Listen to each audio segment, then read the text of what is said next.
You're listening to the weekly Dartscast, and now your co-hosts, one-time UK Open Riley's qualifier participant Alex Moss, and the one-time VIP guest of Barry Hearn, Burton DeWitt. 180! Hello and welcome to a new episode of the weekly Dartscast. I'm Alex Moss and joined as always by my co-host another week, another local legend to add to his collection. You have to breathe in for this one, but it is the local legend from the dip just east of the Warbats to the westernmost first Sturt Montrose pedestrian bridge. Burton DeWitt, how are you doing? Actually did a decent job pronouncing it. The only thing you got wrong is it's Studa Montrose. The E is not silent. I'm doing well. How are you, Alex? I'm doing good, thank you. We've just got off the phone with Glen, Durant, the reigning and defending Premier League champion, starts his title defence next week, and that is what most of this week's show is going to be talking about. The Premier League is back. The new season is here after the longest Premier League ever in 2020. We now have the shortest one in 2021. What are you most looking forward to about the return of the Premier League next week? Well, the next week's the key words in there, because if you left off those, I would say hopefully some crowd for the second stage, but we'll have to wait till May for that. As far as the start and the first few nights of it in Milton Keynes, I think getting to see the debutants play, and we have Dimitri Vandenberg has played before in as a challenger. But this will be his first full year in the Premier League. José de Sausa, someone we go back to when we went into lockdown just over 12 months ago now. We wouldn't have even said his name as someone who we thought had a big chance to be in the Premier League this year. He's definitely someone who you could see as a possibility because he had won some titles on the floor. He was proving to be one of the best Players' Championship players, but we hadn't seen him on TV or even on the European tour do anything that made you think he'd be in the Premier League this year. But, well, he absolutely deserved it. And then, of course, Johnny Clayton, who has been one of the, if not the form player in World Darts in the past almost 3 months now, winning multiple titles in Players' Championship events, winning his first singles televised event in the Masters, where he was the best player that week. He's been the best player possibly both Super Series so far, definitely the first, if not the second as well. To see the three debutants make their debuts is, I think, what I'm most looking forward to. It will be nice to get the Premier League back, even if it's not, even if it's a much, much more condensed season than we've ever seen before. Getting it going will be great. But to see those three debutants, all of whom have the game that can get to the, not just, survive relegation, but can get to the playoffs if they get hot. And one of them, of course, Johnny Clayton already is hot, is what I'm most looking forward to, because I think this is as good, if not better, than any set of debutants that we've ever had before. You look at the list of players that we've got in the Premier League, we're back to the 10 players. We don't have the challengers or contenders that we've had for the last couple of years. Have we got the best 10 players in the world right now? You could probably say no. You'd probably put James Wade in there, who's just won the UK Open. Dirk van Dijvenbode, the way he played last year, he's only just got into the top 32, but he's on a second year of his tour card, so he's only going to keep rising. He's one that you'd potentially look to get in there next year.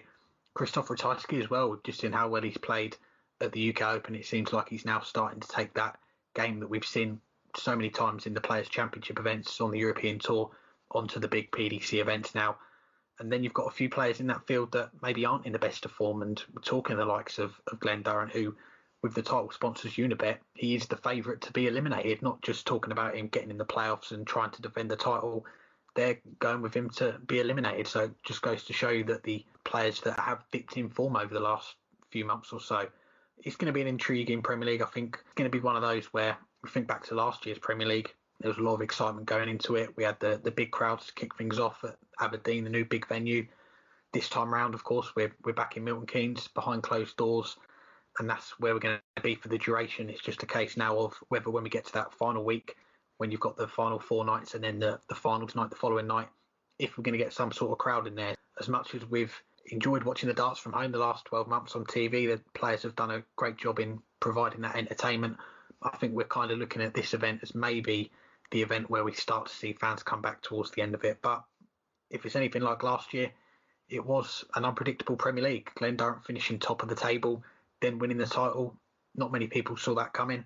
the race to the playoffs as well. It went down to the final game. Nathan Aspinall needed a point in his final game to get into the playoffs. So if we can have anything like that, and not to mention as well, Michael Van Gerwen, the first year that he's not made the playoffs last year, finished 6th.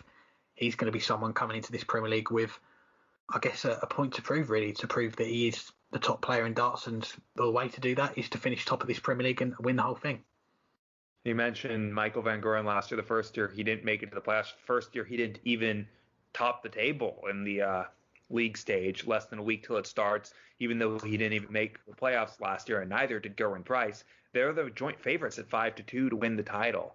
Are they the two to beat, or do you think it's a little bit more wide open than that?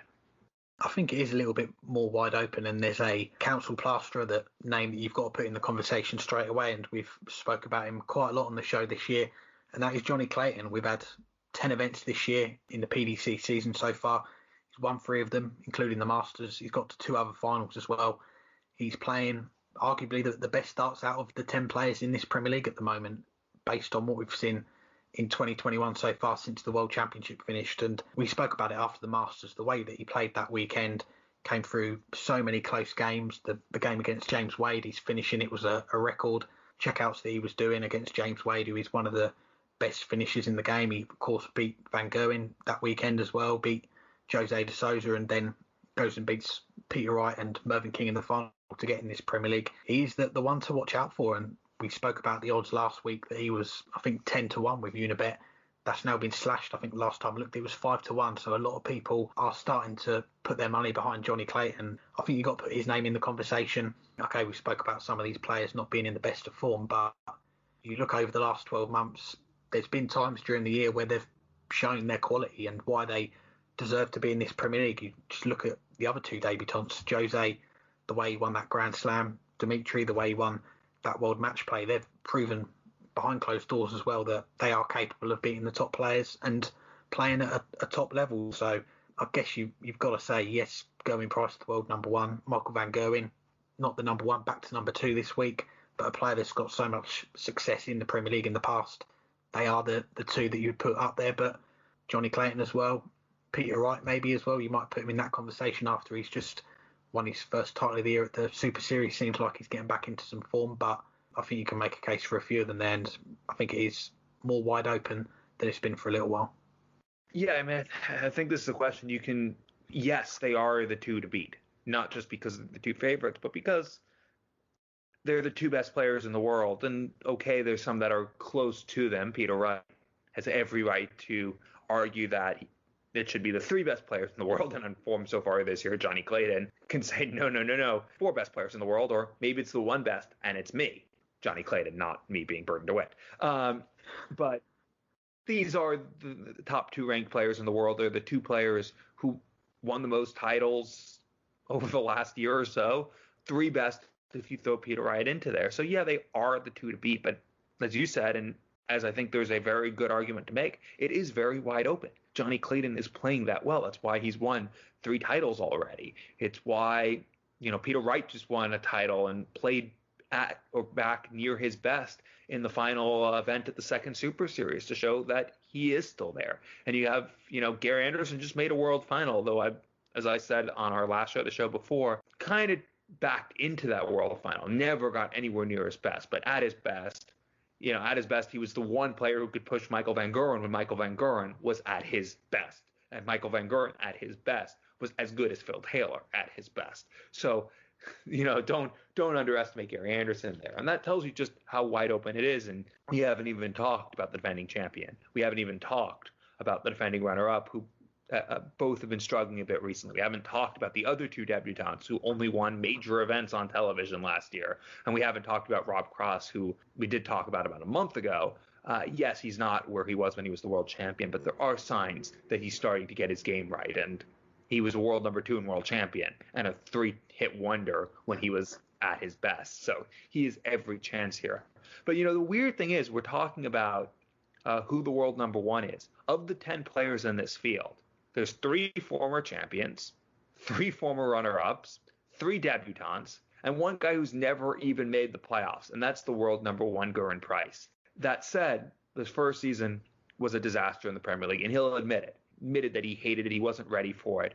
But he got better from the experience and only went on and won the Grand Slam. The last 2 years, he's just missed out on the playoffs. And last year was probably the best he's played in the Premier League. He looked like one of the 4 best, but he just didn't get enough results over the course of the year. He is going to be hungry because not just is this, an event he hasn't won, he's the world number 1, but it's the event that he has the least success in of the events. And that's not something that's going to take away confidence from him. That's something that's going to drive him. Gerwyn Price is going to be even more dangerous than he normally is because of that fact in this tournament. So I'm going to say yes. These are the 2 to beat him, particularly Gerwyn Price. And that's because he has not had success here before. That will drive him, and that will make him very dangerous. More Premier League chat to come, but let's hear from the man who's going to be starting his title defence of the Premier League on Monday. Here's our chat with the reigning champion, Glen Durrant. I'm joined today by the reigning and defending Premier League champion, Glen Durant. Glen, how are you? Yeah, you've just caught me mid-practice session.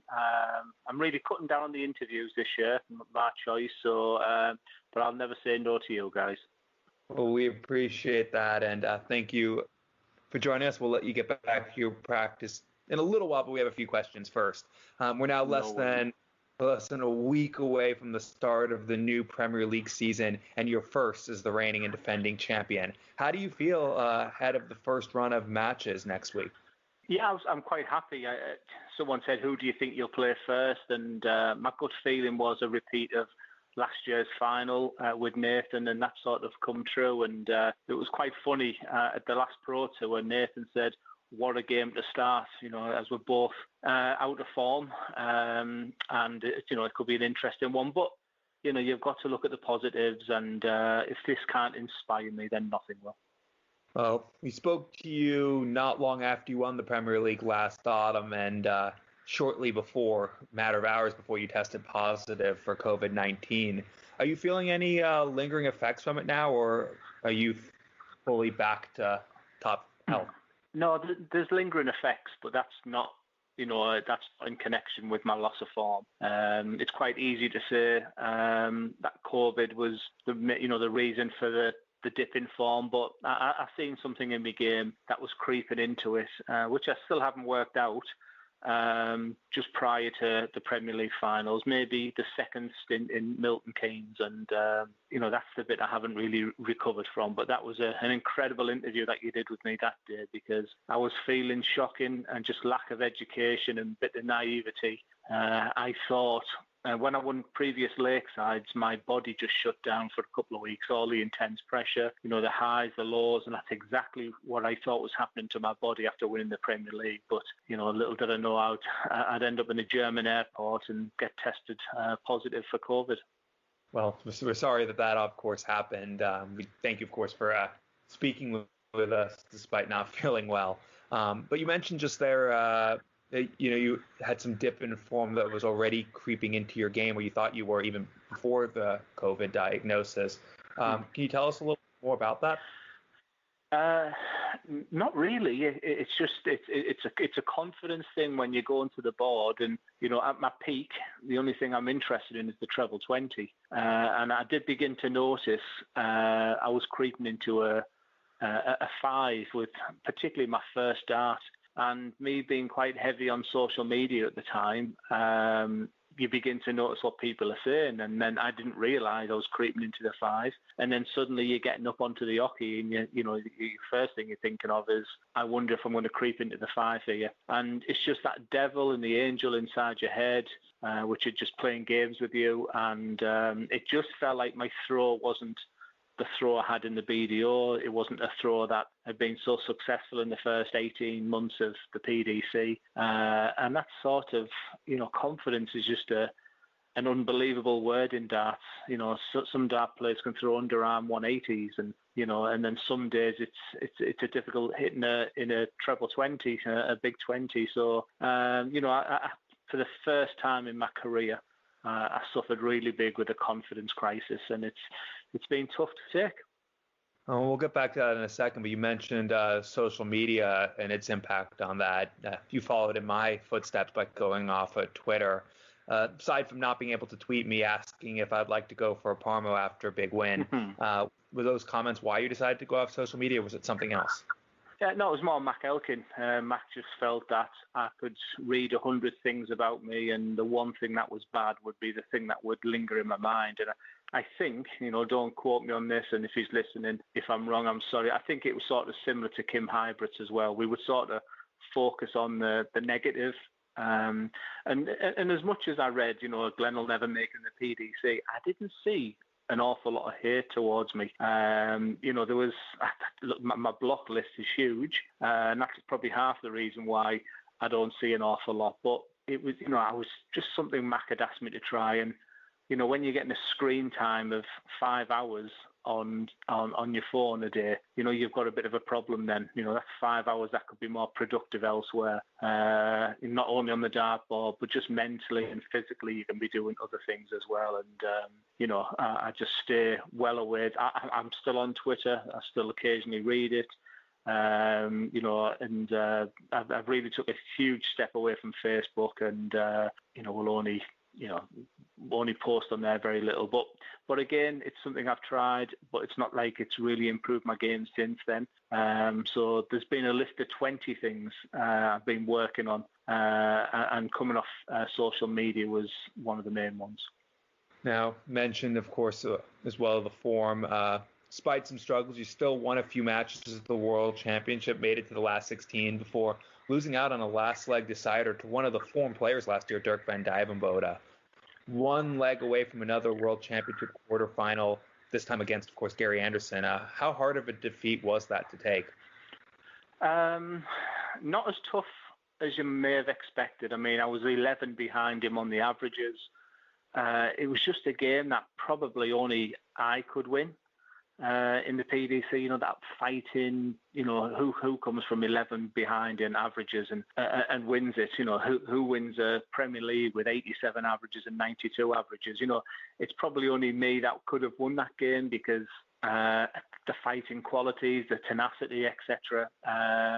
And Dirk was the better player for the majority of that game, but the turning point was when I was 3-1 up and sat on 32, or I don't know if it was 32 or 48, but I think it was 32, and he checked out on a 170. And, the tide turned then, and I was in a bad place at Christmas with my game, and, Steve Beaton went out early, I played Diogo, Damon Hector went out, I played Danny Baggish, so I kept thinking a year before, I would have sailed through that section of the draw. And, then I have the chance at 100 to beat Dirk. But let's be honest with you, the better player on the day won. And I went away hoping that would be the confidence boost to move forward. And it wasn't the case. Now, we'll get onto this year in a second, but I have to talk Q School. Of course, you obviously weren't at Q School, but some of your family was, and your nephew, Jamie Durrant, making his first appearance there. What did you make of his week at Q School? Yeah, I mean, the thing about Jamie, he hasn't gone through the system, in inverted commas, whether it's academies, whether it's JDC, whether it's development youth tours, whether it's the BDO route of county system, Super League. He's literally went to an exhibition of mine 18 months ago, and he's got an unbelievable love of the game and a real natural talent. He's a lot quicker than I do. He's young. He doesn't drink. He's like he works hard. He works offshore. He just has an absolute appetite for the game of darts. And I was really proud of him. I think he drew Brett Clayton a few times. He said his most difficult match is when he played one of the women, and it was just a big learning experience for him. But if we can just get back to that little bit of normality where he's banging in 30 averages at Super League, I think he'll give Q School a real good go in the next 2 years. He's got an appetite for the game that I had at his age. And then, of course, looking this year. Guess we should get talking to the Premier League because that's about to start. You had a lot of success last year in your debut, topping the league table. throwing in ton-plus averages and going on and winning it most of those weeks, of course, behind closed doors, exactly how we'll be starting this year at Milton Keynes.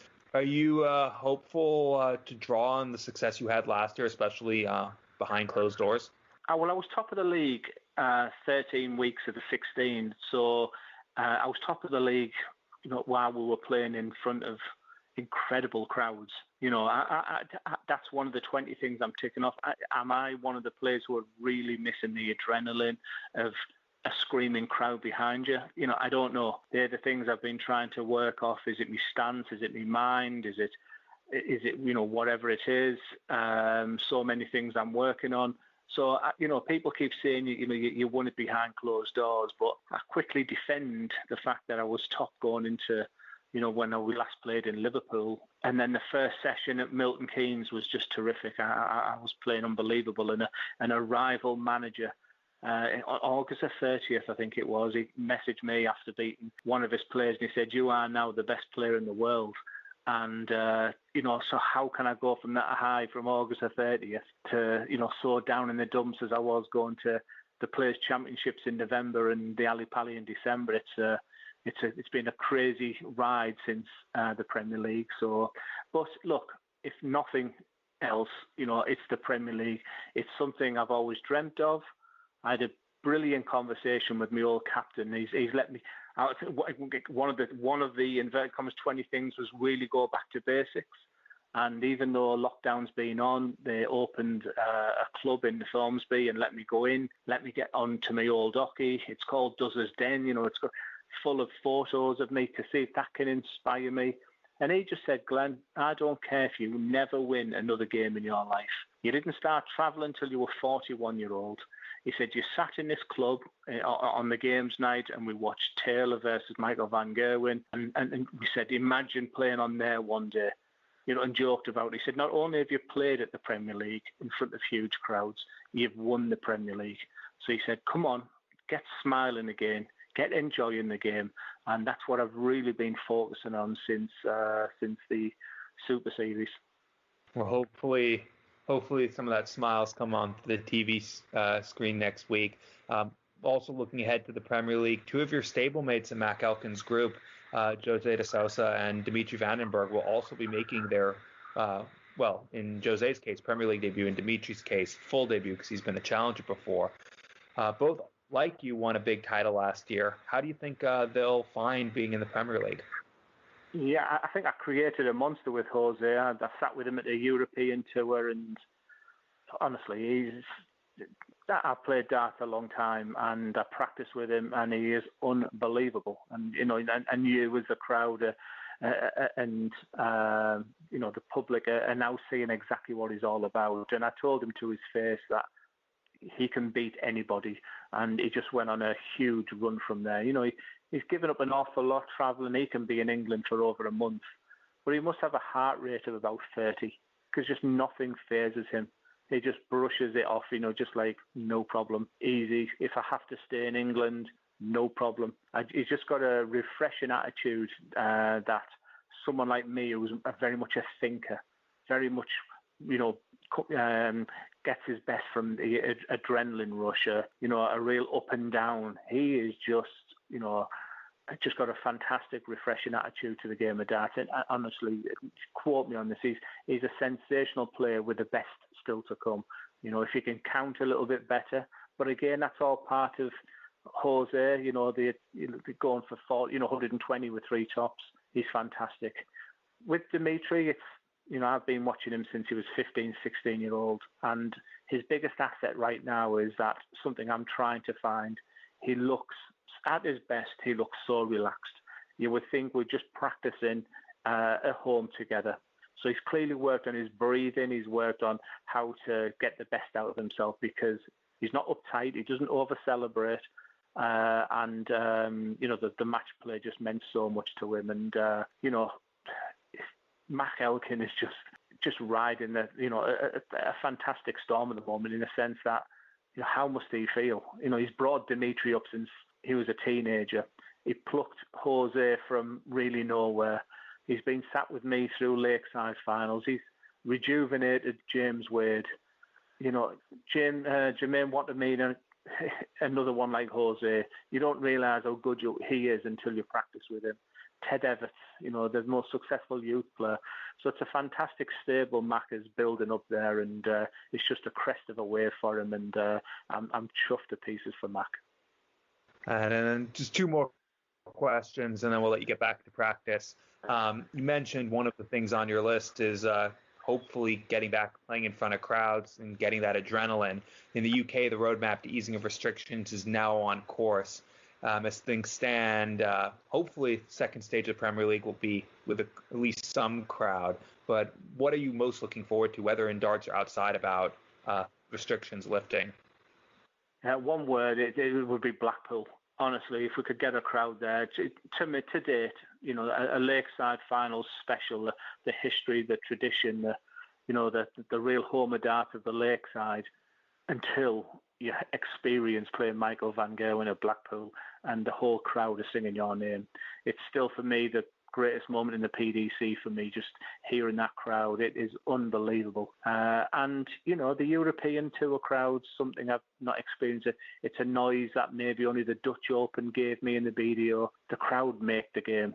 I'm so appreciative of what the PDC have done. They've given us a salary, a wage, in very, very difficult times, and but you can't beat having a crowd behind you there.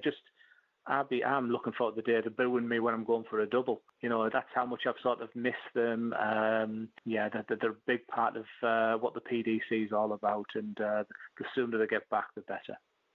And then lastly, Middlesbrough, 6 points off the playoffs with 8 games to go. Do you have faith that Neil Warnock can get us into the top 6 this year and into the playoffs? No, I don't. But I've got faith in him getting us into the top 2 next season. I think there's a reason he's staying at Middlesbrough for at least another year, and I think he sees that. I think he sees we've got a team there that is only 12 months away. I mean, he dragged us up this year. We were useless last year, and I probably would have took 7th or 8th this year. But he's bought well.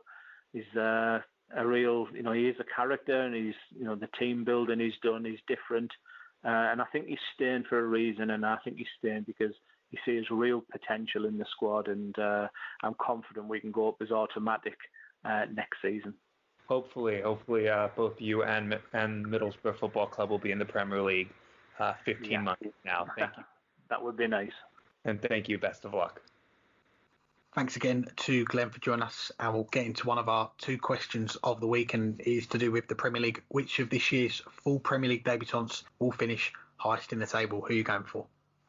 I think you can make a good argument for all of them. I mean, not all of them as the answer, because obviously only one of them can finish the highest, but I think you can make a good argument for all of them. But there is one obvious answer, and since my tips have not been doing that well recently, and I'd like to get something right for once, I'm going to go with the obvious answer, and that's Johnny Clayton, because Johnny Clayton he's been playing that well. He's been the best player in the world in the Players' Championship events this year, or the second best by averages, behind only Dirk van Dijvenbode, but he's not in the field. And he won the first televised event of the season, and he's been a force every single match, not just every single tournament, but every single match you're getting a good game from him. It's very rare that he has thrown in anything that wasn't, at very least, a competitive performance this year. And there's no reason to think that that's going to change anytime soon. And, usually the Premier League is spread out. It's not this year. It's very condensed. He's going to be going in with confidence. He's going to be going in knowing that even if he loses, he's playing well enough that he can just shrug it off and the next day go out. And it's not going to have that much pressure on him. He doesn't put pressure on himself. He plays the same no matter what. You go back last year. He was seeded to a European Tour event, and we talked about it. He was seeded, but he needed to have a big run just to qualify for the Grand Prix, just because of how the calendar went into play. What did he do? He snuck into the field by making a final with all the pressure on him to get to the Grand Prix. He goes and makes the final as if it's nothing. That's the type of player he is. He doesn't have pressure on him. I think Dimitri's going to have some pressure. I think Jose will have pressure. The best player of the 3 is never going to feel any pressure no matter what the situation is, and that in and of itself will make a big difference, especially on debut, where where you're going to feel like you need to justify your position there. Johnny Clayton won't feel like he'll need to justify it. And even if you take away the fact that he's playing the best of the three, he's playing probably the best of the 10, that little intangible will make a big difference. Johnny Clayton can top the table. And if you top the table, you're finished the first of all the newcomers. He can top the table. I'm not saying he will, but that's why. The fact that he can and it wouldn't be a surprise is why I'm going to go him. Yeah, I'm struggling to make an argument against that. And again, looking at the odds that the title sponsors Unibet have come up with, all the latest ones that they've got, talking about Johnny Clayton getting in the top 4, he's now odds on with the title sponsors to do that 9 to 10. The other two, Dimitri, Vandenberg, Jose de Sousa, both at 6 to 4, and Johnny Clayton to be eliminated after Judgment Night 14 to 1. So goes to show you that I guess darts fans and people that are setting these odds are looking at Johnny Clayton right now and they're thinking that this is the man in form and his form is going to carry on. It's not just the odd weekend where he's played well. He's played well by and large for the last 4 or 5, 6 months since that World Cup, winning that World Cup with Going Price at the start of November. There's not been too many bad performances from Johnny Clayton since then. They've been, as he said, his consistency is getting there. He's starting to put in more 100-plus averages, 95-plus averages are becoming more and more frequent for him now.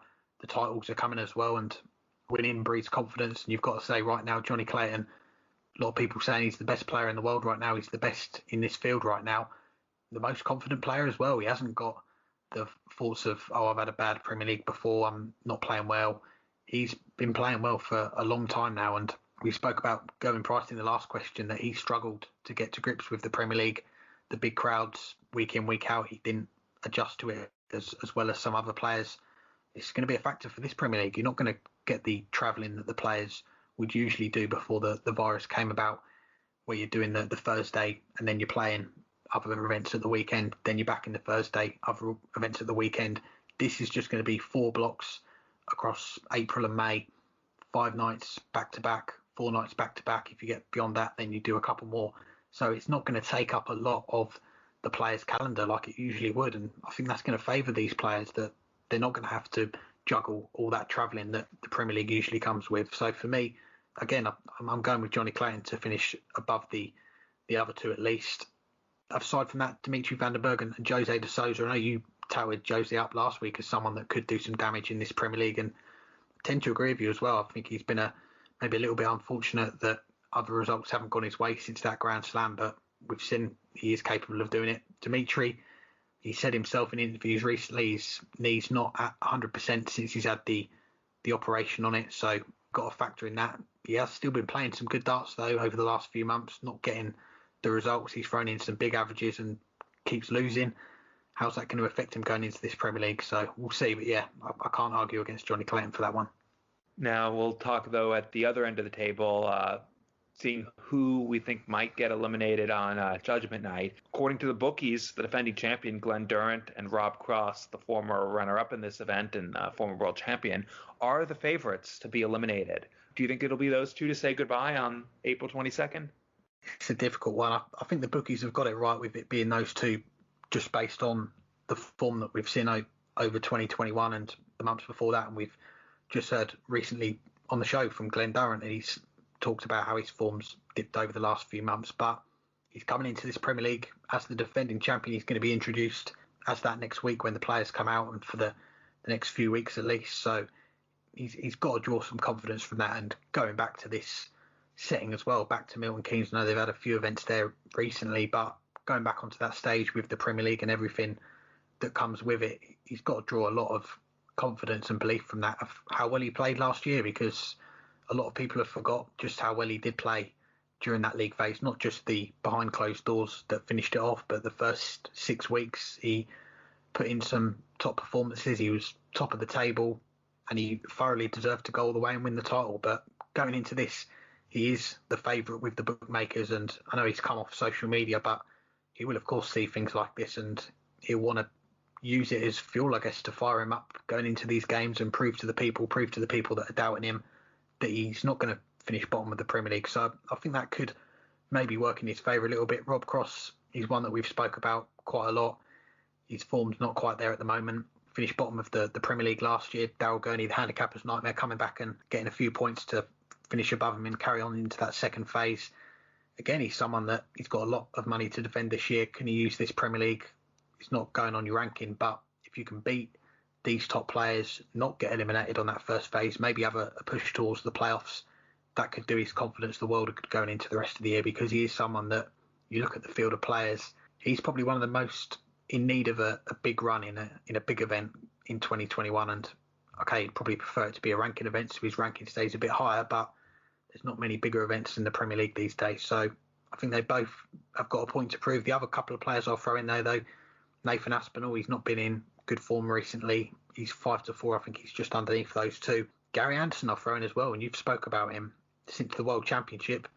Not won a game on TV, lost in his first game at the Masters, lost his first game at the UK Open. He left one of the Super Series early. He's not shown a great level of consistency recently, and okay, it's maybe surprising to say his name because he missed 1 year because of injury, but the last 6 seasons that he's played in the Premier League, he's made the playoffs on each occasion, so he's 5-1, I think, at the moment to finish in the bottom two. But if he comes into this Premier League with the form that he's shown recently, he could be maybe one that finishes in that bottom two.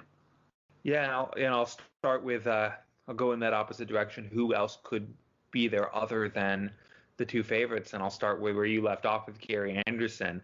You look back the last 5 Players Championship events he played, he didn't even make a board final in any of those 5, winning only 3 matches across the 5 tournaments, losing one match to Bradley Brooks with under an 80 average first round. That's not the Carrie Anderson of old. That's not even Carrie Anderson when Carrie Anderson just shows up for the sake of showing up. Carrie Anderson really was struggling at the last Super Series and at the back end of the previous one as well, and hasn't won a match on TV since the World Final. Didn't look himself in the World Final. Really didn't look himself for most of the World Championships. How's he gonna take to the Premier League, where is a big question? It's definitely something that we'll need to see, especially with matches day in, day out. And you look at both of the Players Championship weeks so far, he got worse as the week went on. That does not bode well when you're playing 5 days in a row, and you look as the week goes on, the last one is against Johnny Clayton. So it just gets harder as it goes on. You end up playing the best player in the field on current form on the 5th day of that. That does not bode well for Carrie Anderson, especially when he's starting out with the world number 1 at the front end. So it could be a very, very tricky and precarious place that he finds himself in after night 5, and could very well be odds on to be relegated at that time. That said, Carrie Anderson at his best could leave with 8 or 9 points from the 5 matches and be right there at the top of the table. How he starts the season would be very big for him. And the other person you mentioned outside the two favorites is Nathan Aspinall.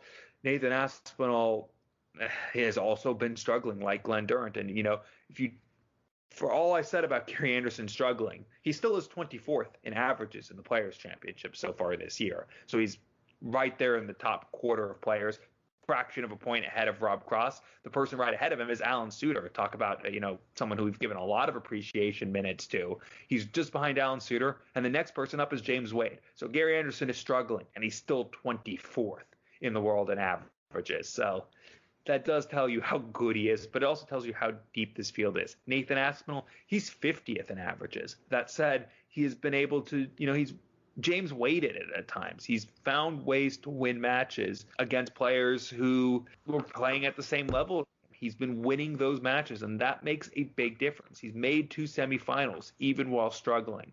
And that's what you need to do in the Premier League. You need to get points when you play well, but you need to fight off and save a draw and maybe even steal a match when you are struggling. Nathan Aspinall, for all his struggling so far this year, has at least from time to time managed to do that. He's going to need to do that if he's going to avoid relegation, because on current form, he is the second worst player in this field. But yeah, it's tough to say. The Glen Durant really has been struggling. You just heard from him.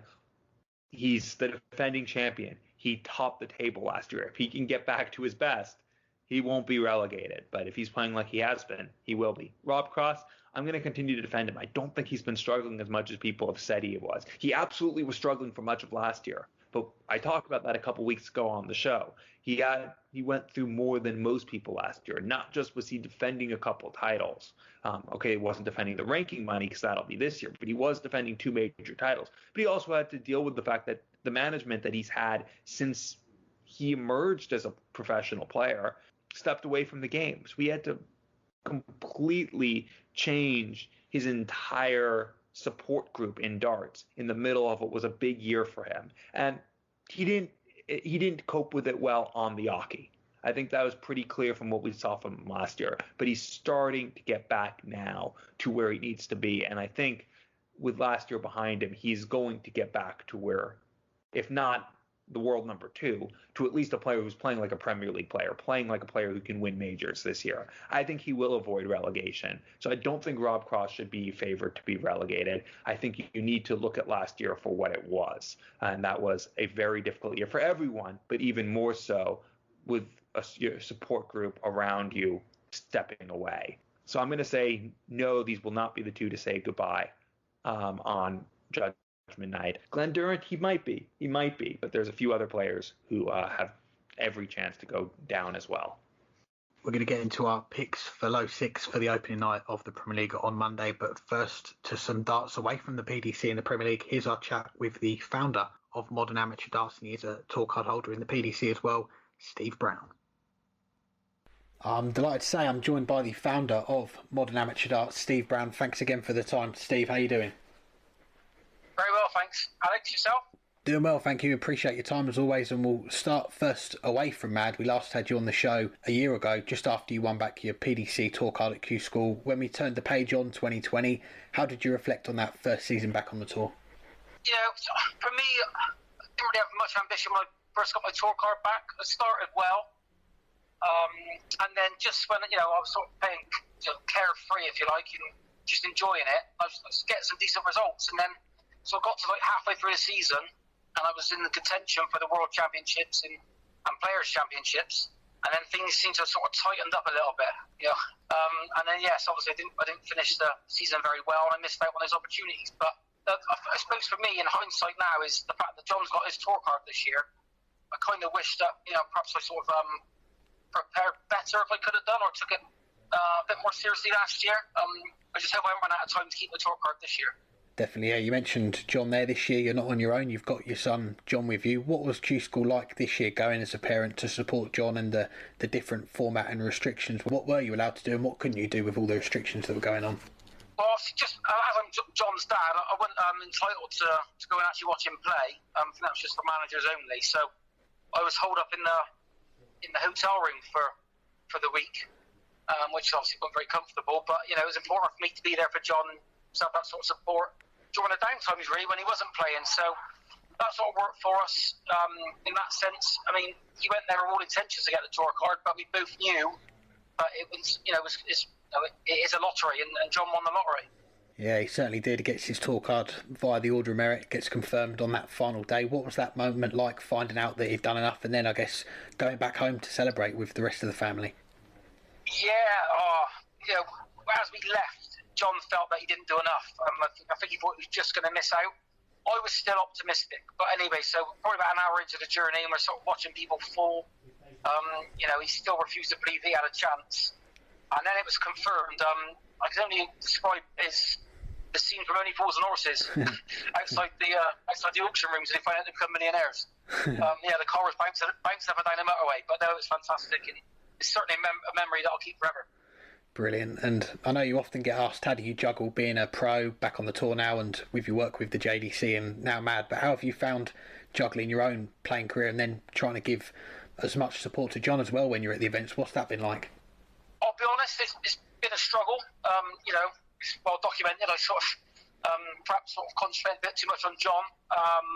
And it's not his fault, obviously. I'm just being a dad, but timed out at UK, for example, as a prime example of me sort of not being focused on my game, but it's something I'm getting used to and dealing with. And I think he can swim now, and he's proven that. So I think I can really sort of focus on my own game. And whilst I'm there, of course, on the evening, I'm there as a dad, and there for any sort of advice and stuff. But I really need to sort of see John as a roommate if I can, not as opposed to my son. Should give a mention to your YouTube channel as well that you've set up, Dart Family TV. We love all that sort of stuff, the insight behind the scenes and all that. I know the main goal you've said is for you and John to both try and qualify for the World Championship this year, but what else have you got planned for the channel coming up? Well, I think it just sort of access all areas really, and I think the channel will grow. There's not been a lot in the last couple of weeks, but there's not been a lot sort of show, if you want. So we don't want to keep repeating the same old stuff, so we've got lots of ideas for content. We said behind the scenes stuff, talking, just naturally with players and about their lives as well, and share their experiences. Just about sort of being real, really, what it's like to sort of be part of a family that plays darts. So, we don't want to sort of, like I said, keep regurgitating the same content. So we'll keep changing it up a little bit, but also just keep the theme of behind the scenes and sort of stuff people don't generally get to see. Good to hear. Well, let's get on to Mad, Dennis. Going back to last summer, I think June last year, we start to see some tweets come out, some bits on social media about Mad, various players putting their support to it. Where did the idea first come from? Did it come during that first lockdown, or was it something that you had in mind a little bit before then? No, I think going back to 2017, the idea come around, and obviously it was just originally the idea was based around sort of local leagues and the fact that they're all so independent.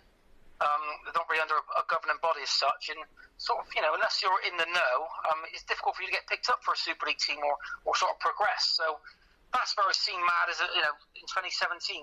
Obviously since then, sort of demise of the BDO and maybe swayed our decision to step up and do something that we thought we were in a position to do so, and with a lot of expertise and some fantastic partners as well. So yeah, I think right place, right time, and we already have the blueprint for it. We just in hindsight perhaps we should have done it 4 years ago. A lot of our listeners there based in the UK, plenty of them will be playing in their own leagues and opens before the pandemic and hoping to start up again soon. So what is Mad's main aims and ambitions for amateur darts here? I get Mad's set up for everybody, and that's what we want to focus on. Obviously, at the top end, we want to cater for the aspiring professionals, by sort of raising their profiles, offering opportunities that perhaps weren't there before.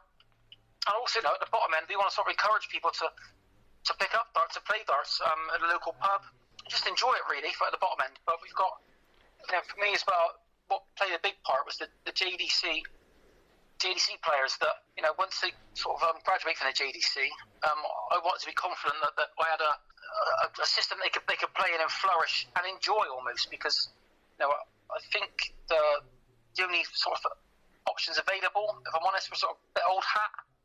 And in terms of a business model, I think software is eating the world up, and I think just all the organisations out there at the moment, we're fighting against Netflix and PlayStations and all this kind of stuff and the internet. So we have to make things a bit more interesting, and that's where Mad comes in. Yeah, you've definitely done that. Gained a lot of interest so far, and we spoke during the Grand Slam about possibly having some Mad spots in that event in the future, and you also mentioned the first Mad World Champion. It was going to be crowned before the end of the year, and we had the launch in December. How did you feel it went behind the scenes and everything? How important did you feel it was to put something on like that before the end of the year so people knew a lot more about it? Yeah, it was important for us. Obviously, during a pandemic, it's not the ideal time to launch an organisation, but for us, we sort of felt that we had the ability to do so. I think it was a success. I mean, it's not everyone's cup of tea. Anything that's new is going to challenge the way you sort of think about stuff. And we've had sort of people knocking it, but we've had a lot of people within the industry, important people, absolutely love the change. So for us, I'm glad we've done it in December. It's been a shame that we haven't really been able to sort of show people what we can do yet. But again, I think within a couple of months, people start seeing the fruits of our labour. Seen in the last 12 months for darts, really, anything underneath the PDC, it's been difficult to get events on and move things forward. But for you guys, really, has that been frustrating? You've had all these ideas, you've put them ideas out there, or have you tried to use this time to maybe get more planning done and make sure that when restrictions do ease, that you are able to get things running straight away? Yeah, I mean, I think the first thing for us is that the open events to be the first thing back. I think leagues take a little bit longer, maybe in the winter. But yeah, so we're encouraging people actively to get in contact with us and register their events from our points. Again, it doesn't cost anything for people to register their event. It's all about participation for us. So yeah, hopefully by the virtue of having a Mad Point associated with your tournament, whether it's for £100 or £5,000, it should increase your entries, again, to get more people playing more darts. the top level of Mad, of course, you've got the title belts. The last few weeks we've had the Contenders Series, some online events to decide the next challenges for a lot of the main titles. You've got some matches coming up next month, the 17th of April, a few matches going on there. In terms of entries for the events, were you disappointed with the amount of entries? I think we had 12 for the World Title Qualifier at the weekend, or did you kind of expect that with it being an online event? We were hoping for 24 to 32 players for the Worlds. It wasn't a roaring success, you've got to be honest about that. But again, unless you try these things, you'll never know. So for us, financially, it's been a hit.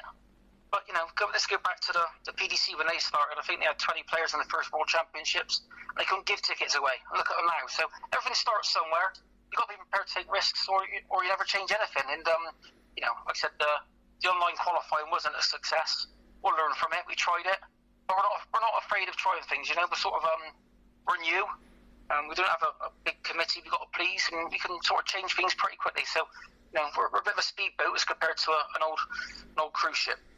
Touchwood, the roadmap in the UK is on course at the moment. Do you see April 17th, that event that you've got for the world title and all the other events, being the last one behind closed doors, and then you can start to focus on the opens and everything, and we'll start to get the ball rolling with things? I hope so, to be honest, because it's cost us a fortune to play behind closed doors. Obviously, all the protocols in place and the fact that you can't sell tickets.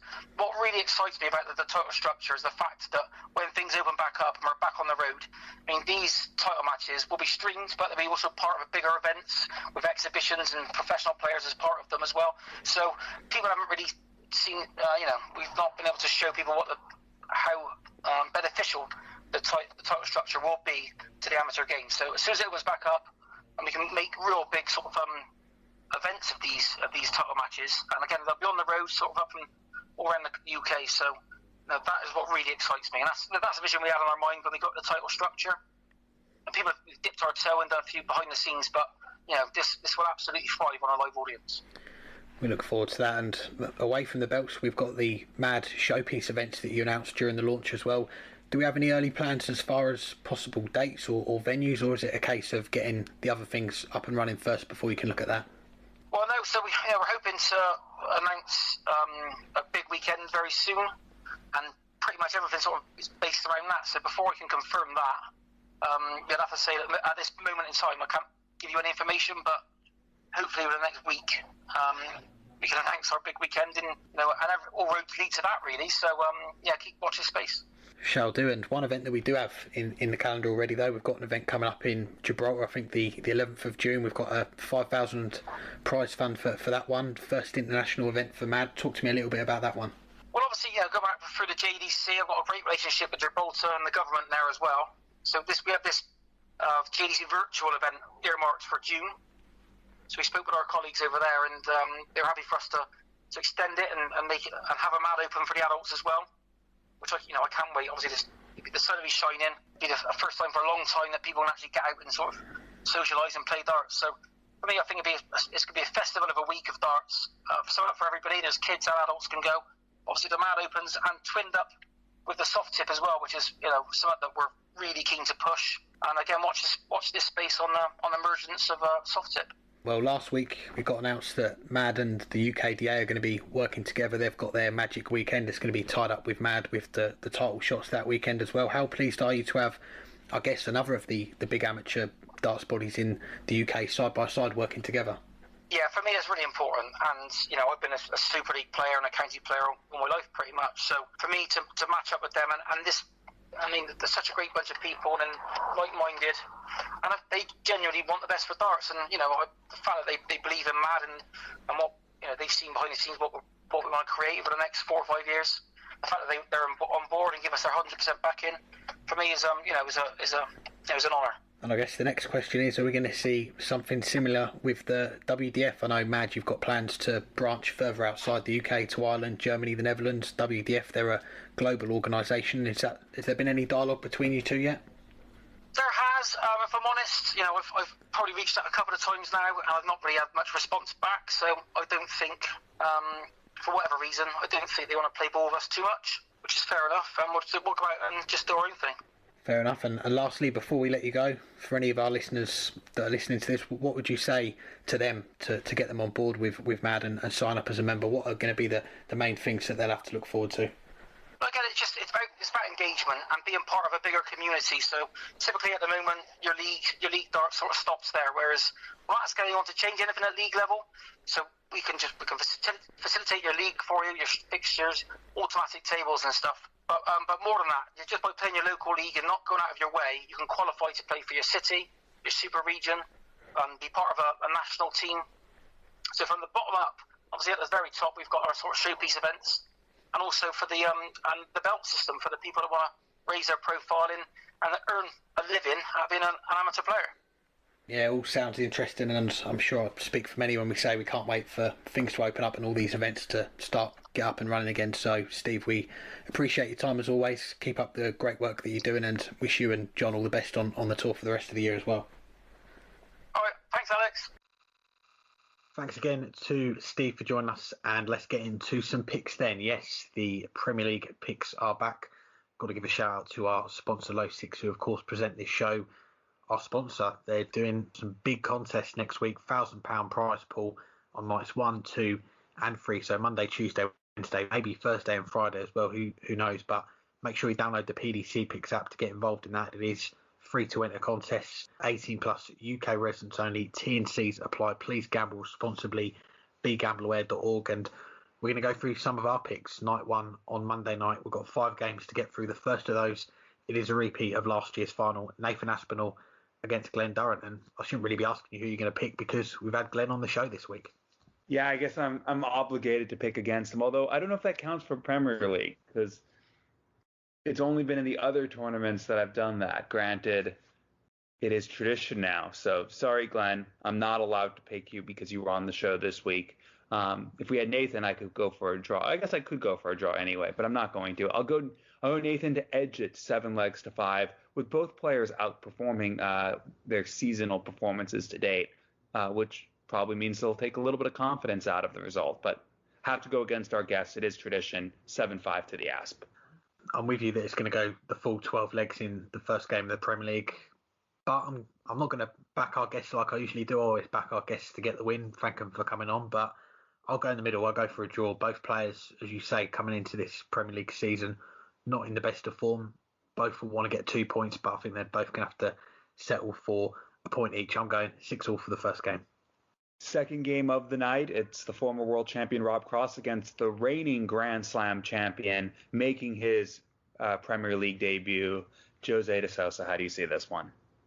2 games, 2 draws. So I'm going to go with another draw for this one. I think it's going to be a nervy opening night on Monday. I think the players will probably warm into it over the first couple of nights because we have got that block of 5 nights, and by the end of it, we're going to see some high quality games. The players getting used to the surroundings of the Premier League and playing night after night in the current circumstances. But Jose de Sousa making his debut, he'll want to get off to a good start as well. But Rob Cross as well, he's one of the favourites to be eliminated after Judgment Night we've just spoken about. But like with the first game, I think both players are going to come away from the opening night with a point. So I'm going 6-6. This might be a first. There's often where I go first and you copy my pick. When you go first, I try to pick something different or at least change the score line.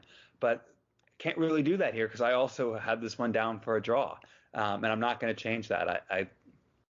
I'm going to go for slightly different reasons. I don't think this will be as nervy an affair as you said. I actually think this will be a high-quality match. I mean, Jose's been playing at a very high standard this year, and Rob Cross is as I've been saying, I'm a broken record at this point, and this is starting to come into form. I actually think both of them will play well, and I think they'll both take their chances. I don't know who will have the darts, but whoever has the darts in the last leg is going to have to throw in a good leg, maybe a 12 or 13 darter, 12 darter with a big checkout or 13 darter after the opponent missed a 140 something. But I think it's going to be a high quality affair, both of them averaging in and around a ton, but it's going to be a draw, not a nervy draw though. So that's why I'll disagree with you. Third game of the night, and it is a battle of the last 2 winners of the PDC Masters, Peter Wright against the reigning master himself, another debutant, Johnny Clayton. How do you see this game going?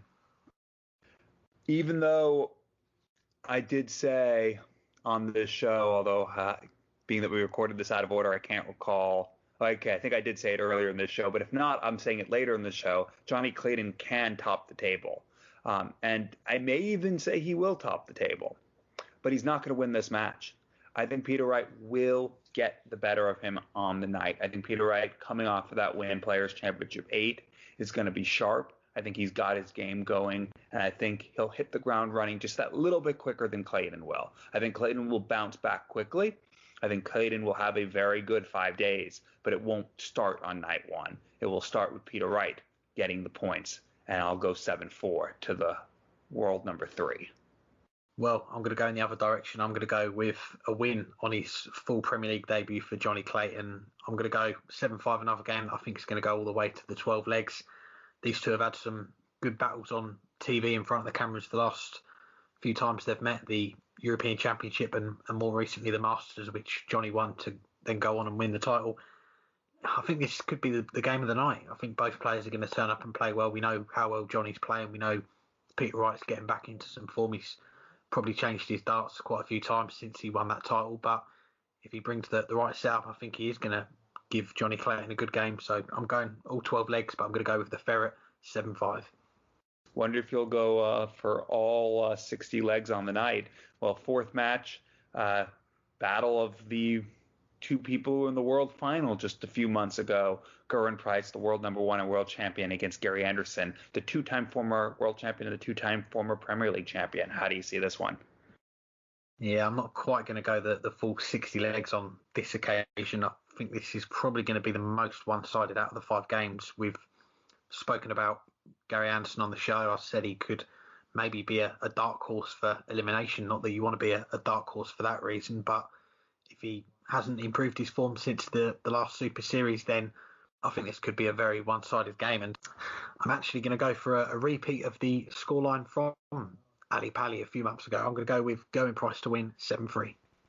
I can see a way in which Carrie Anderson wins this match. I can see a way that Carrie Anderson absolutely demolishes Gerwyn Price, but I don't see that to be what's going to happen. I think Price is just playing that little bit better right now. And by a little bit, I mean a lot better right now. Carrie Anderson is going to have to play much better than he did at the World Championships, even to get it to 7-3. And I just don't know if he will, because I think Gerwyn Price is going to play even better than he did at the World Championships because, well, after a hot start, Gerwyn Price let Gary back into that match, let him get a couple sets late. I think Gerwyn Price is going to steamroll Gary in this match. You said 7-3. I'll go 7-2, and I'll put my joker on this one. Oh, yes, that is a good point. I'll put my joker on that game as well. Final game then of the night, and it is Michael van Gerwen against the last of the debutants we're going to see in this Premier League, Dimitri Vandenberg. How do you see the final game going? You know, Michael van Gerwen is very quickly becoming a handicapper's nightmare of his own, and since there is no handicapper's nightmare in the Premier League this year, maybe it'll be Van Gerwen, because every time we ask, is he back, he either comes out and plays even better the next week, or he falls apart. And, well, so far this year, it's been more falling apart than upping his game and showing what he was showing at the back end of last year when he won the Players' Championship final, when he had a few very good performances. Even though he didn't win a title on TV for a few months, he was playing well enough to ahead of the Players' Championship final. He hasn't done it this year, and he's had too many matches where he just didn't get it done. Dimitri Vandenberg, he's playing okay, but still struggling a little bit with injury. I think that might just give the edge to Van Gerwen. I think we'll see Dimitri Vandenberg back to that form he had that won him his maiden major last summer by the World Match Play. And maybe he'll even repeat. He'll pull a Gerwyn Price and repeat at the first attempt in the first major that he won. But I don't think he's there yet. I think Van Gerwen will get over the line. I'll go the distance on this one. You went the distance in 3 matches. I'll go the distance in 3 matches. I'll go 7-5 to the former world number 1.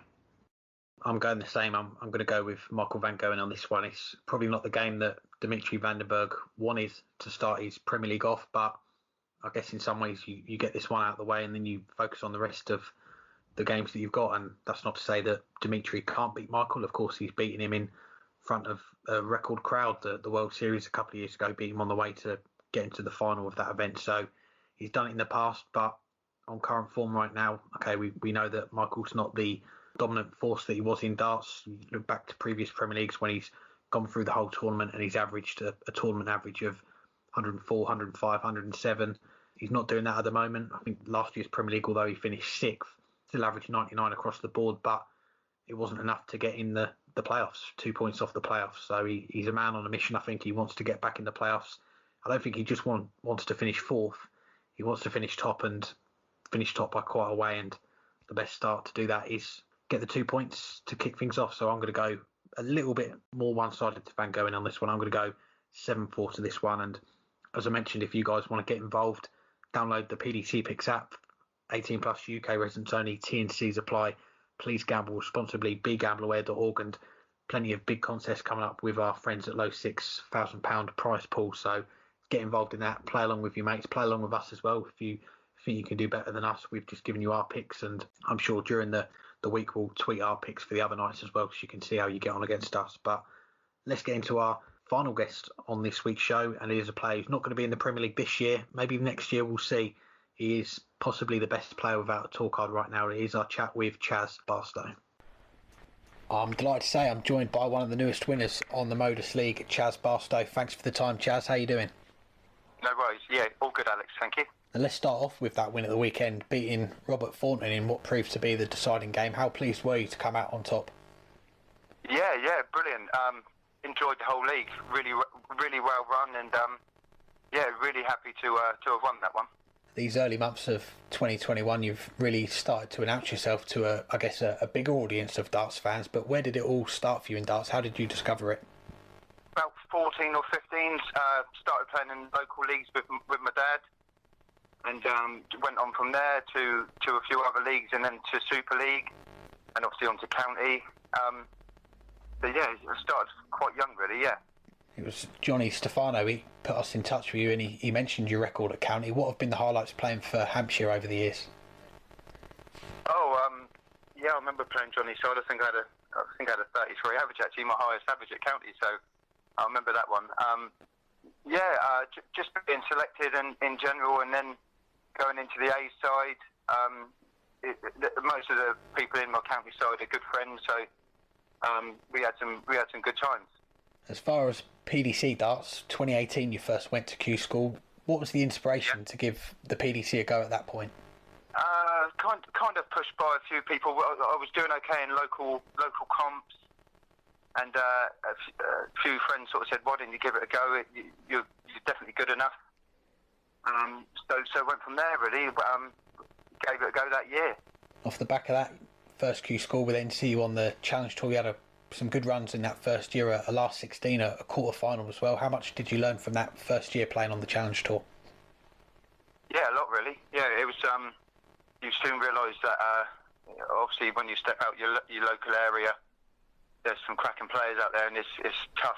So it was a big learning curve straight away, really. The next few years you continue on the Challenge Tour, Q School as well, and it's been a year now since the virus initially put everything on hold. How did the lockdown affect you darts-wise? Did you get to work more on your game? How did the lockdown work for you? Yeah, funny enough, I didn't. I suppose I sort of stopped playing a little bit. Funny enough, through lockdown, all our local leagues stopped, like they did pretty much everywhere. I think we done a bit of the online stuff with a few of my friends. Got together and done some comps between each other, which was probably pretty good. That was good practice. But yeah, missed the going out and the league wise. Definitely, yeah, and the practice online seemed to pay off. Back end of last year, we saw the Challenge Tour come back for a weekend. How excited were you to get back playing in that setup again? Yeah, it's brilliant. Like everyone else, couldn't wait to get back onto it, really. It was a long time coming, and it was good to get back to the Challenge Tour. Played some good stuff. Done all right. Yeah, I mean, a big milestone that weekend, making your first Challenge Tour final. What did you take away from that run? Did it give you a lot of confidence? Massive confidence. I think that was. I think that's the best I've felt in the PDC event, really. I've always played okay, but it was always a bit patchy. But that day was just pretty good throughout, really, and it gave me a lot of confidence going into the next PDC event. Yeah, and that was Q School came back round in February, a different format this time round. It didn't seem to phase you though. You came through stage 1A on the first day. How did you spend those few days off before coming back for the final stage? I felt really good, obviously, because I played really, really good in the first stage. So I actually practiced quite a bit through the few days off, and couldn't wait to get back to the second phase. You start off well in the final stage as well, getting to the last day, a couple of last 32s on those first 3 days of the final stage. I've got to mention the 104 average in there as well. How were you feeling going into the final day in the spots on the Order of Merit, but still all to play for? Yeah, I felt great. Entering in second phase in general, I felt really good. I knew that I'd had a really good run in the first one, and I knew my game was there. I was playing really well, and I started perfect really. With Q School, it's such a lottery. You want to sort of get some points on the board quickly, and had a really good run first day, and felt good going into the next few days. And on that last day, you lose out early on to Adrian Gray. At that point, you're still in the spots for the tour cards, but did you think that was it? You were going to drop out, or were you holding out hope that you'd done enough? Yeah, I kind of knew that was it really. I knew that a point would guarantee it, and I was a bit gutted really to have lost that game against Adrian. So I kind of knew that it was over, although it came down a lot closer than I thought it would. But it was in my hands, and I sort of didn't grab it. Yeah, I mean, we saw Danny Baggish go on that unbelievable run on the final day, and getting to the final, he needed one leg to pip you to that last tour card. How hard was it to take, I guess, coming so close to getting that card? Yeah, it's really hard. I was praying for Scott that day. It was tough. To get that close and not come away with one was really tough. But it kind of told me my game was there though, so it's not been all that bad. No, definitely not. I mean, 8 days later, you're in the Pro Tour events. You're getting the call up as one of the top players on that Q School Order of Merit. Did that give you a little bit of a boost then, knowing that you were going to get a taste of the tour anyway? Yeah, that's what, being that close, it would have been such a shame to have sort of gone home then and not done nothing with it. So it was great to get a call up, and that's all I wanted really, the chance to play with, to test your game against the best. So it was great to get that call. You seem to be making the most of it as well. In that first week of events, you beat some established names in that first Super Series, Stephen Bunting, Nathan Aspinall. You made a last 16 as well. How was your first taste of those Players' Championship events? I felt really confident. Yeah, I was happy to be there. So you kind of just go with it, and I felt really good playing those games. And I actually played really well the whole. I was a bit unlucky in a couple of the early games to have lost really. So playing Nathan and Steve, you know that you've got to be on top of your game to even compete, and I don't mind that. It kind of helps me with having to play my best game kind of thing. And it just rolls on from there. A couple of weeks later, you're in the UK Open, your first PDC major. You get a couple of wins in that chaotic first session as well. What was it like playing the UK Open? Yeah, I was looking forward to that. I've been to, in previous years, been to quite a few of the Riley's qualifiers and sort of been pipped right at the post and never managed to get there. So yeah, it's great to get there, and I'm really looking forward to it. And yeah, like you say, I went on a bit of a run, a couple of good wins, and I was a bit unlucky against John actually. John Brown missed a few doubles, but great experience again. Next up was the second Super Series. You get a proper idea on just how high the standard at the top level is. You lose with a 103 average in the first round to Joe Cullen. How did you feel after that one? I felt good again, but yeah, it kind of shows you what you're up against really. I was a bit unlucky against Joe. I probably could have won the game 6-3. I think I missed 3 at tops, but yeah, when you're playing players like that, it's no disgrace losing with 103 average. But that would have been a great win for me. Joe's I was talking to him before the game, a brilliant lad as well. And yeah, I was looking forward to the game, and I was a bit gutted I didn't win that one actually. A couple of days later, though, your best run to date, getting to the quarterfinals. Got to mention the win over Gerwin Price as well. You beat the reigning world champion, the world number 1. That must have been a special win. Absolutely fantastic. Yeah, you know, as a dart player, you want that's what you kind of strive for, isn't it? To play the best in the world and put your game against theirs. And although it wasn't the best game really, and Gowan probably didn't play his best game, but it's always great to beat those people. It's something that I won't forget. Definitely not. And 106 average in a game that day as well. And I've got to talk about the game with Gabriel Clemens on the stream. You had the 2 double finishes, the 1-2-9, the 1-3-1. Did that day kind of reassure you that you belong at that level, you can mix it with the best, and this is where you're heading?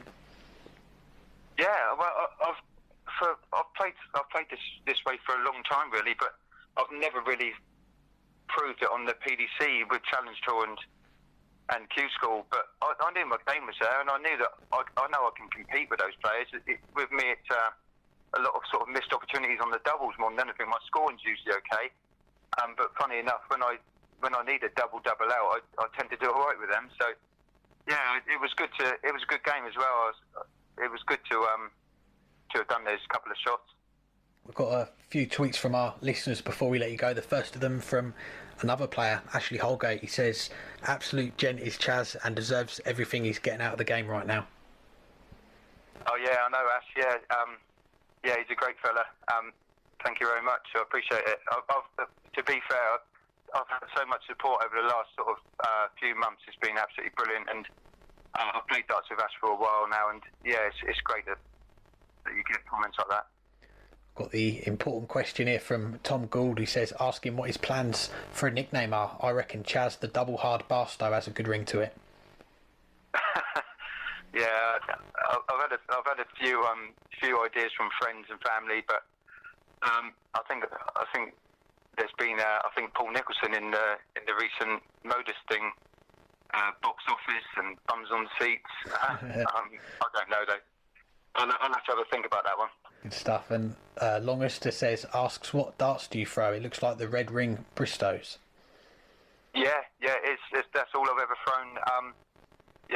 From a young lad, they used to sell them in Argos, I think, for £10 a set, so they were nice and cheap.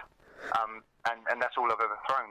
Eric Bristow Red Rings. You got your value for money there, and he's got a second part actually. He says best pub/club to play darts in Winchester.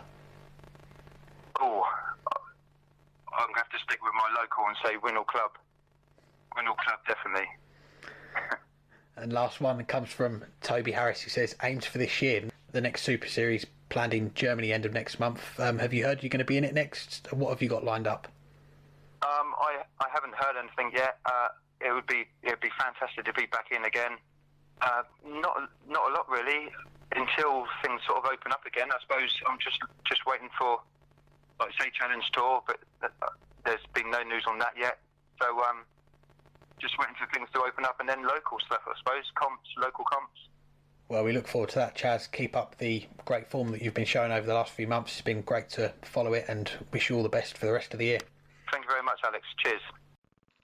Thanks again to Chaz for joining us, and we'll finish up with some listener questions. The first comes from our good friend Pim Huberts, who says, what do you guys think Barry Hearn has planned for Iceland? So I might not be the right person to answer this because I'm actually not sure what this is referring to. So maybe I will have to pass on this question and let you let us know what he has planned for Iceland.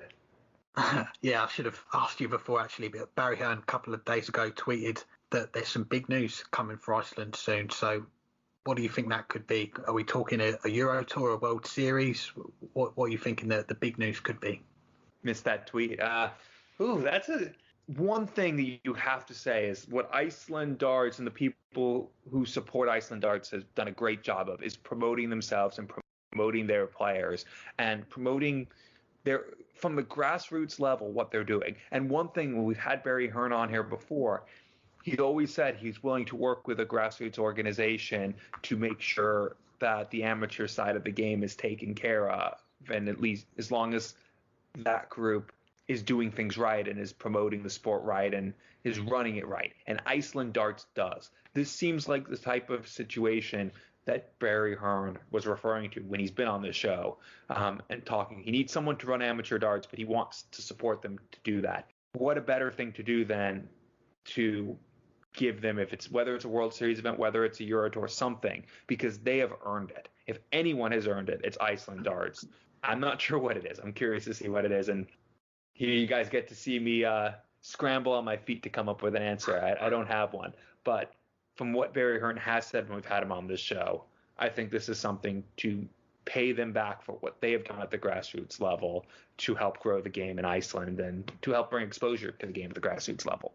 Yeah, I think it's a case of watch this space. There'll be some news coming out. But yeah, you've got to say Iceland, they've done a great job in building darts in that area. We had one of their players on recently who won the biggest event that they've ever put on, biggest field of players that's been for a darts tournament in Iceland a few months ago now in Reykjavik.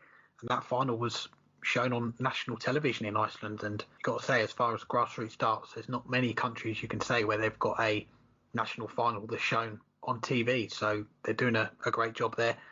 I'm probably going to lean towards it being maybe a World Championship qualifier. I'm not sure how many regions, how many countries are going to be able to get events on this year, maybe towards the back end of the year, hopefully. But Iceland, they have got events going on at the moment in person. I don't think we've seen a player from Iceland playing a World Championship yet, so maybe it could be a World Championship qualifier. We could see the first player from Iceland at Ali Pali at the end of the year. And our next question comes from George Dobson, probably the most important question. I think we asked it last year. I know we've asked it one of the years, but we should ask it every year. Premier League about to start. 10 players again this year. Who has the best walk-on? Absolutely. This is the question that we love to answer, and we lost two good ones, Daryl Gurney and Michael Smith, not in the field for the Premier League this year. It's a tough one. You probably say that Gerwyn Price, Michael van Gerwen, Carrie Anderson, Peter Wright, their walk-on is kind of part of them now, isn't it? They've had them walk-ons for a long time, so I'll look beyond those four because we all know those ones by now. I'll probably go between two of the debutants this year, Jose de Sousa, Johnny Clayton. I think for me it's between their walk-ons for my favourite. Aside from that, maybe Nathan Aspinall. Again, that's one that a lot of people love to sing along to. Rob Cross, I preferred his old walk-on that he had to begin with rather than his new one. Glen Durrant, I'm not even going to go into that. If he would have stuck with his original Elvis Costello Pump It Up rather than the other Pump It Up, I'd gone with that one hands down. But yeah, I'll go between the two debutants, Jose and Johnny Clayton, and you can't not love all the heart symbols that Jose does in his walk-on. Good fun. Yeah, and hard to disagree with that. You know, if you weren't injured, you could also make a case for Dimitri Vandenberg because it's one of the more interactive ones with the crowd. But obviously, while he's nursing a knee injury, he can't do his dancing. He can't be the showman that he is, at least in the walk-on. Obviously, he's still a showman on the dartboard with his darts. So I'm not going to say Dimitri right now because, well, we don't get the full walk-on experience from him. I love Jose's. I love Johnny Clayton's. I can't go with Nathan Aspinall's because he stole Dean Winstanley's. But if you steal someone's walk-on, I can't give you credit for it because it's secondhand. But whew, you know, you discounted the players who've been around a while. Who doesn't like Peter Wrights though? Yes, it's become part of him, but it's a good part of him. So I'm going to go Peter Wright as the best, but Jose, Johnny, healthy Dimitri, they're all right there as well.